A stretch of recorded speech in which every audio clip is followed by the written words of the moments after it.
देखते हैं शुद्ध धारितीय परिपथ, एक ऐसा परिपथ जिसमें केवल और केवल धारिती यानी कैपेसिटर जुड़ा हुआ है ना, प्योर कैपेसिटेंस सर्किट बोलेंगे। तो एक ऐसा एसी परिपथ जिसमें केवल और केवल क्या जुड़ा हो, कैपेसिटर जुड़ा हो, सी जुड़ा हो, तो सी जोड़ दिया और फिर इसमें क्या है, वोल्टेज स्रोत लगा हुआ है जिसकी वोल्टेज V बराबर क्या है, V0 sin ओमेगा टी। ये इस तरह से अपन ने जोड़ दिया। ये हमारे पास हो गया शुद्ध धारितीय परिपथ, क्योंकि एक ऐसा एसी परिपथ है जिसमें केवल और केवल क्या जुड़ा हुआ है, VC जुड़ा हुआ है। तो यहाँ पर अगर अपन लगाएं, कहाँ से शुरू करेंगे, किरचॉफ के द्वितीय नियम से, जिसको और क्या बोलते हैं, वोल्टा का नियम। तो किरचॉफ के द्वितीय नियम से, जिसे अपन क्या बोलते हैं, वोल्टा का नियम, वहां से अपन इसको सॉल्व करें तो अपन जानते हैं कि यहाँ से जितनी वोल्टेज लगाई है वो वोल्टेज यहाँ चली जाएगी ना, इसके सिरे पर उत्पन्न। तो इसके सिरे पर उत्पन्न वोल्टेज जो VC होगी वो कितनी होगी, ये जितनी वोल्टेज लगाई है वही। तो इस VC का मान बराबर होगा स्रोत की वोल्टेज, सोर्स की वोल्टेज। तो यहाँ से VC बराबर सोर्स की वोल्टेज कितनी है, V0 sin ओमेगा टी। तो ये हमारे पास आ गई समीकरण 1, है ना, कि कैपेसिटर के ऊपर वोल्टेज VC बराबर आ गई V0 sin ओमेगा टी। अपन जानते हैं चूंकि संधारित्र के लिए, जो कैपेसिटर है उसके लिए, संधारित्र के लिए उसकी जो धारिता होती है C, वो होता है Q/V। संधारित्र की धारिता C बराबर क्या होती है, Q/V। जब अपन ने संधारित्र पढ़ा था तब देखा था बहुत अच्छी तरह से। तो संधारित्र की धारिता C बराबर से Q/V। अपन देखो वोल्टा के बाद अगला स्टेप कहाँ आते हैं, धारा पर आते हैं, करंट निकालना होता है। तो जो अभी इंडक्टर देखा था इससे पहले, उसमें तो LdI/dt बराबर वोल्टा था, तो उसमें से di वाला था, उसको इधर लाके समाकलन कर लिया तो I निकल गया, अपने पास करंट आ गया।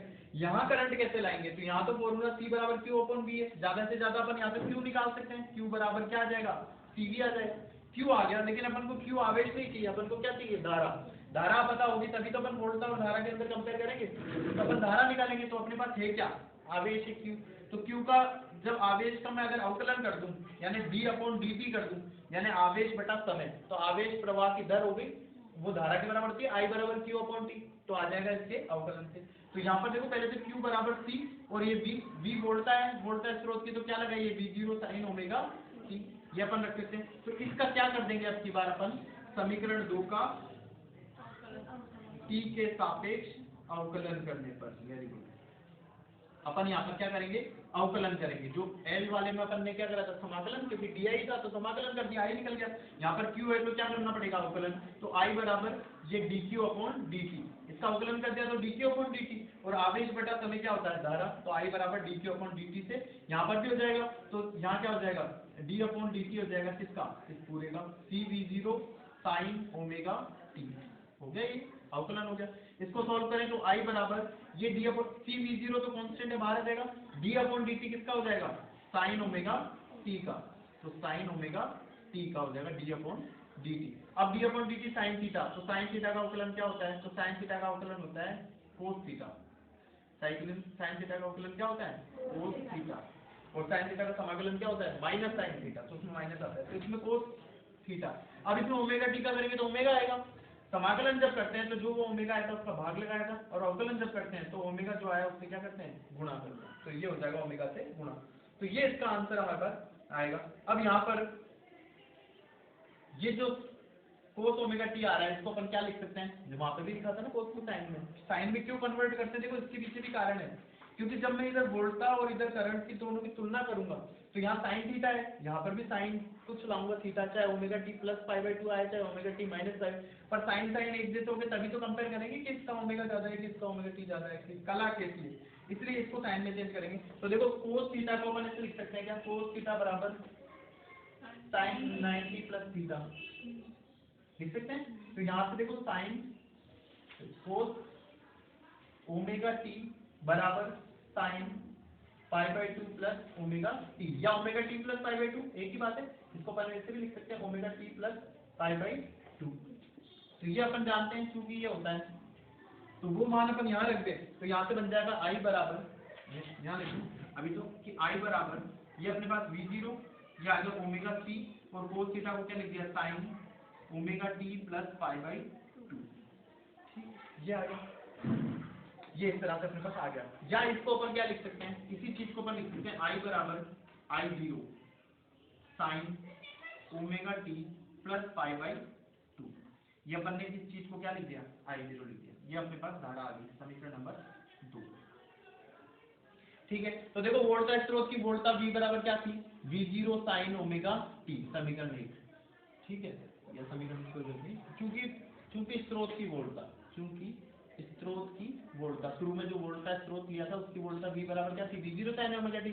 और इस वोल्टा स्रोत के कारण जब C लगा रखा है तो जो धारा दे रही है I, उस धारा I का मान क्या आया, I0 sin omega t plus pi by 2। ये ध्यान में रखना, जब भी करंट का मान निकालो तो साइन के अंदर आना चाहिए ताकि तुम तुलना कर सको। अब यहाँ देखो, देख सकते हो यहाँ साइन ओमेगा टी है, यहाँ sine omega T plus pi by 2 है, मतलब इसकी जो कला है वो पाई बाई 2 ज्यादा है, क्योंकि पाई बाई 2 जुड़ गया ना इसमें, तो करंट की कला पाई बाई 2 आगे ज्यादा है, तो मतलब करंट आगे है किससे, वोल्टा से।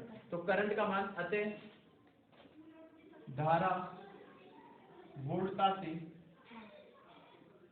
पाई बाई 2 कोण आगे है, समझिए। इसलिए जब भी कोई कैपेसिटर जुड़ा होता है किसी परिपथ में, तो उसके कारण जो धारा होती है वो उसकी वोल्टा से 90 डिग्री कैसी हो जाती है, आगे हो जाती है। तो यहाँ पर देखो, अगर मैं वोल्टा को ऐसे बनाऊं कि V, ये वोल्टा किसकी है, C की है, अगर वोल्टा है तो इसकी धारा क्या बनेगी, धारा क्या है, 90 डिग्री आगे। तो इसकी वोल्टा से 90 डिग्री आगे मुझे कहाँ जाना पड़ेगा, ऊपर या नीचे, ऊपर जाना पड़ेगा। तो कितना जाना पड़ेगा, 90 डिग्री।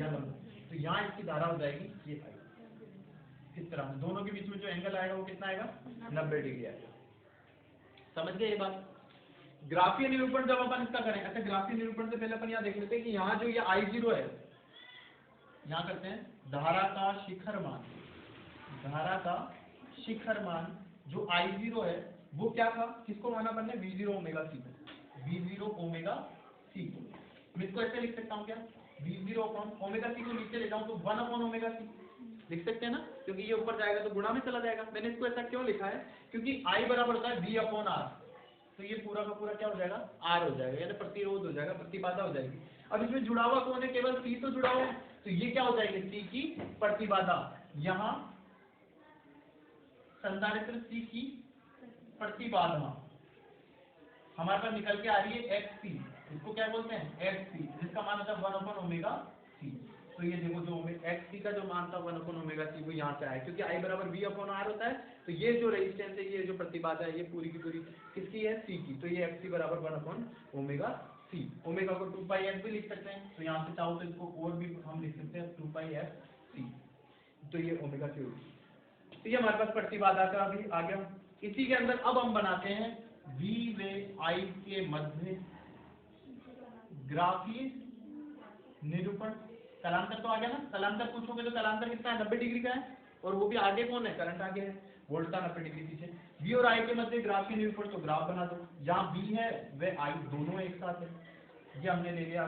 सबसे पहले हम किसको बना देते हैं रेफरेंस के तौर पे, वोल्टा को, V बराबर V0 sin ओमेगा t। अब बनाते हैं हम धारा को, तो देखो धारा तो क्या है, इससे 90 डिग्री आगे है, वोल्टा का मैक्सिमम यहाँ आ रहा है ना, तो धारा 90 डिग्री आगे है, तो मैं यहाँ से देख रहा हूँ और मुझे वोल्टा का मैक्सिमम यहाँ दिख रहा है, मैं यहाँ से देख रहा हूँ, मुझे वोल्टा का मैक्सिमम यहाँ पर दिख रहा है। ठीक है, धारा मैं बोल रहा हूँ धारा आगे है, तो आगे मेरे लिए आगे कौन होगा, जो पास में होगा, तो करंट का मैक्सिमम जो होगा वो आगे होगा, है ना, मेरे पास में होगा, इसके पास में होगा। वोल्टा का मैक्सिमम यहाँ है तो करंट का मैक्सिमम यहीं आएगा, तो कितनी आगे होगा, तो वो कितनी आगे होगा, 90 डिग्री। तो मैंने बताया तुम्हें 90 डिग्री कहाँ से कहाँ होता है, यहाँ से यहाँ तक, तो इसका मैक्सिमम यहाँ है तो करंट का मैक्सिमम यहीं पर हो जाएगा।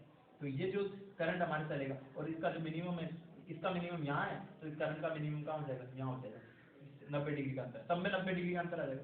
तो ये जो तरंग चलेगी वो इस तरह से चलेगी। तो ये किसकी करंट है, ये I0 sin omega t plus pi by 2, ये पाई बाई 2 कोण आगे हो गया, आगे दिख रहा है ना। यहाँ से देखो करंट का मैक्सिमम कहाँ है, यहाँ, वोल्टा का मैक्सिमम कहाँ है, यहाँ, पास में किसका है, करंट का, तो करंट पास में है, वोल्ट का बाद में, तो वोल्ट का पीछे है, करंट आगे है। ठीक, तो ये करंट आगे होगा, और कितना आगे है, तो यहाँ से यहाँ तक का जो अंतर है वो कितना है, पाई बाई 2। तो ये पाई बाई 2 कला कोण आगे हो गया। ये हमारे पास ग्राफीय निरूपण हो गया। इसी का अगर मुझे फेजर आरेख बनाना होगा, तो फेजर आरेख में मैं इसी को कैसे घुमा दूंगा, थीटा कोण घुमा दूंगा। ये इस तरह से है ना, दो, ये L और C, इसको मैं ऐसे घुमा दूंगा, तो ये हमारा क्या हो जाएगा, फेजर आरेख। तो फेजर आरेख अगर हमको बनाना है तो फेजर आरेख में हम क्या कर देंगे, ये हम y अक्ष, ये हमारे पास x अक्ष, ये 0, ये शुरुआत में यहाँ पर ले लेंगे इसको VC को, VC, तो इसका जो करंट आएगा वो यहाँ आएगा I0, शिखर मान ले तो सही आ जाएगा। दोनों के मध्य जो एंगल है वो कितना है, π/2 का। ये हमारे पास क्या हो गया, फेजर आरेख हो गया। ये किस एंगल से घूमता है, समय के साथ कैसे घूमता है, ओमेगा टी के साथ। तो यहाँ तक का कितना है ओमेगा टी, और यहाँ तक का कितना है ओमेगा टी प्लस, ये 90 जुड़ गया तो ओमेगा टी प्लस π/2। करंट के लिए ओमेगा टी प्लस π/2। देखो इसको यहाँ पे एक बार और देखो, यहाँ से यहाँ तक का एंगल कितना है v के लिए ओमेगा टी। तो v में देखो यही आ रहा है ना, v बराबर v0 साइन ओमेगा टी आया। और यहाँ कितना आता है i के लिए, I0 sine omega T plus π/2। तो यहाँ से यहाँ ओमेगा टी तो हो गया, और यहाँ से यहाँ कितना है π/2। तो दोनों जुड़ गए तो ओमेगा टी प्लस π/2। करंट के लिए ओमेगा टी प्लस π/2 और इसके लिए केवल ओमेगा टी। तो इस तरह से ये पूरा कंप्लीट हो गया। इसमें कुछ पूछना है तो पूछो, ये अपने कंप्लीट हो गया ये टॉपिक भी।